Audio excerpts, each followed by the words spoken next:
Alright, as you know, tomorrow is our physics final.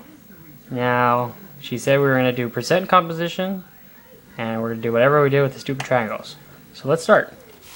Now, do you remember when we were doing the little lab, the physics lab that no one still has not turned in yet? Alright, well first, what you're going to do, let's draw it out like she says. So, that's the two spring scales connected together right here at the little point, and you have the one spring scale that's holding the weight. Now the weight doesn't really matter, but let's just label it just because she's going to want to. Alright, now after measuring these, which will probably give us the calculations for, you can label them. Let's say these, I'm going to use mine as an example. 2.4 at 2.4. Alright, see there? Now an easy way to do this is to make it into a little plane. So you can draw a line right here, because that's where they all meet, kind of like an x-axis, and I draw a line up here. Now, if you look really carefully, this is a triangle. Like any triangle, it could be cut in half. Now, since this and this are the same, it's safe to say that this also equals 1.8. Okay, imaginary lines, because they're both the same square. Now, we're looking for this. Okay, now you know this side right here is 2.4, and this side is 1.8. Now to get the missing side, a squared plus b squared equals c squared. Squared, that's z. Yeah. Alright, well now, you see, we have, let's just call this A, and we have C, because it's the hypotenuse.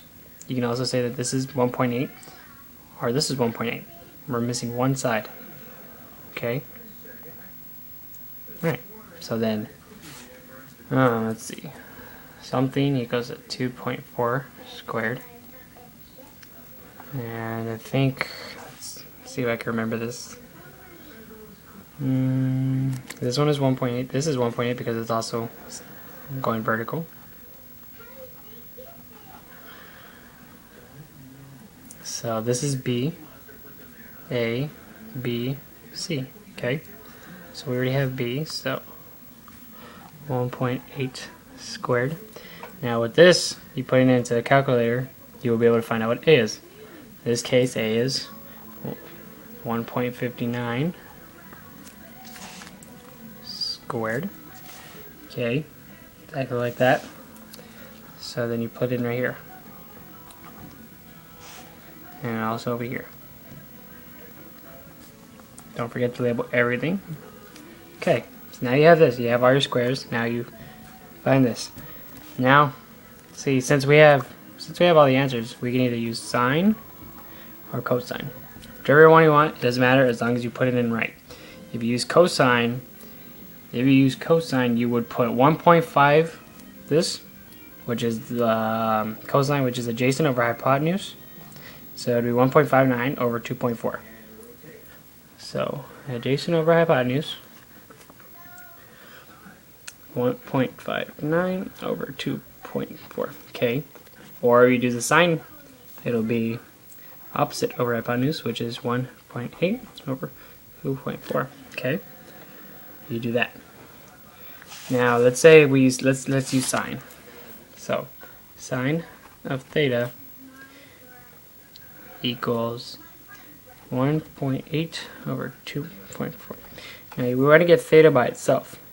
So in order to move sine over here, you would have to make inverse of sine. Yeah. So the inverse of sine, and then you put this back down, of 1.8 over 2.4. Now whatever that's going to be, that will be your degree. But in this case is 48.6. So this is what your experimental, which you will later need once you do percent error. Okay. Now this is the part where Ms. Perez said to take a picture. This is after we've already done. Once you're done, you have, let me draw a picture. Now you have a little picture and you have the little coordinate. Now you put your protractor right in the middle. There'll be a little bit dot in the protractor, and that's where you put the middle of it. It really doesn't matter which side you use. I always use the right just because it's easier, and that's the degree you find. In this case, in this particular experiment, it was 60. Okay? So 48.6 was experimental. 60 is your theoretical. Now we already have half of this problem done. We have figured out what this angle was. Okay?